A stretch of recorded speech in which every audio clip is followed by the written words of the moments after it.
Hai, halo teman-teman, assalamualaikum. Di sini aku mau jelasin tentang salah satu pendekatan teori psikodinamika, yaitu adalah pendekatan Carl Gustav Jung. Cekidot.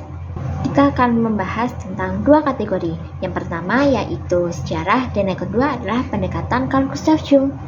Kita masuk yang pertama yaitu sejarah.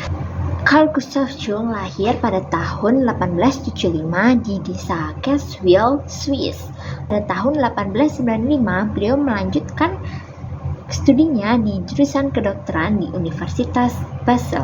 Dan pada tahun 1902, disertasi yang dibuat oleh Jung berjudul On Psychology and Pathology of So-Called Cult Phenomena. Itu yang tertarik pada bidang filsafat, psikologi, antropologi, sains, dan mitologi.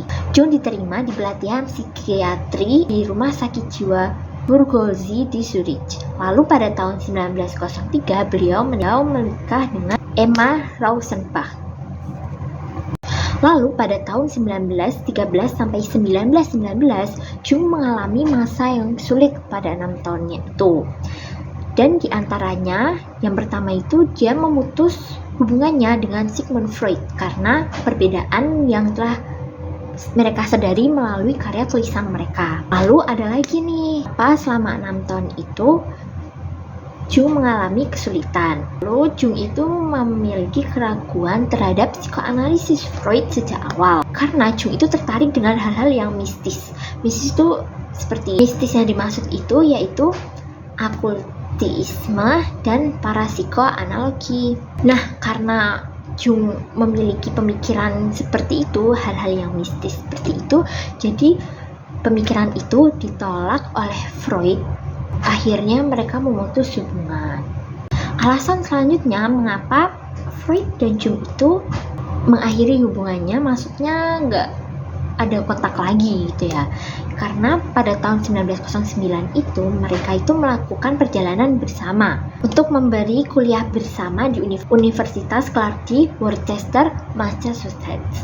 Nah, pada saat itu Jung itu menyadari perbedaan teoritis antara Freud dan dirinya. Lalu pada tahun 1911 Jung itu menulis tentang Symbols of Transformation, yang dimana Jung menjelaskan bahwa kompleks Oedipus bukan sebagai ketertarikan seksual kepada orang tua berjenis kelamin lain dan perasaan agresif orang tua sesama jenis, tapi sebagai ekspresi kebutuhan dan ikatan spiritual atau psikologis.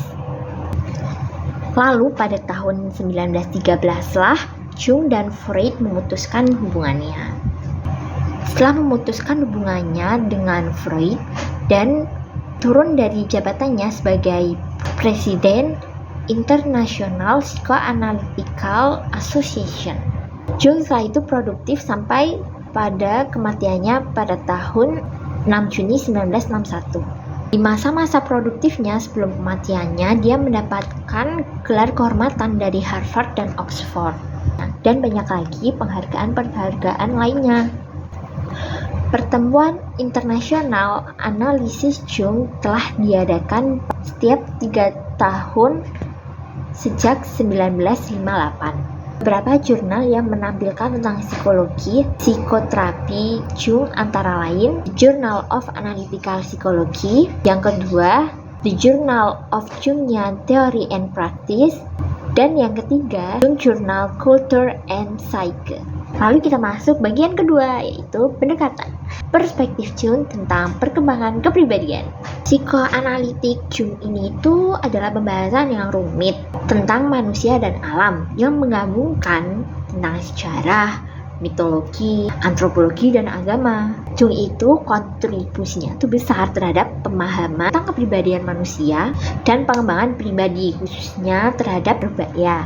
Nah, yang mempengaruhi perkembangan teori ini tuh Jung itu berpikiran bahwa Jung membuat pilihan tentang untuk fokus pada alam bawah sadar pada dirinya, pada kehidupan pribadinya seperti itu. Namun, memiliki konsepsi yang berbeda dengan Jung, yaitu tentang konsep dasar Freud, terutama teorinya tentang seksualitas. kepribadian kita itu tidak dibentuk dari masa lalu, namun dari masa depannya juga. Jadi dari masa depan dan masa lalu kayak gitu. Teori Jung ini itu didasarkan pada asumsi bahwa manusia itu cenderung bergerak ke arah pemenuhan atau realisasi kemampuannya. Nah, tujuannya itu tuh untuk mencapai individuasi, maksudnya integrasi harmonis dari aspek kepribadian sadar dan tidak sadar. Nah, Jung itu setuju sama perkataan Freud yang dimana bahwa mimpi itu akan jalan menuju ketidaksadaran, namun berbeda dengan fungsinya. Jung itu membagi fungsinya menjadi dua. Yang pertama adalah prospektif dan kedua adalah kompensasi. Prospektif itu maksudnya mereka yang membantu mempersiapkan diri untuk pengalaman dan peristiwa dalam waktu dekat.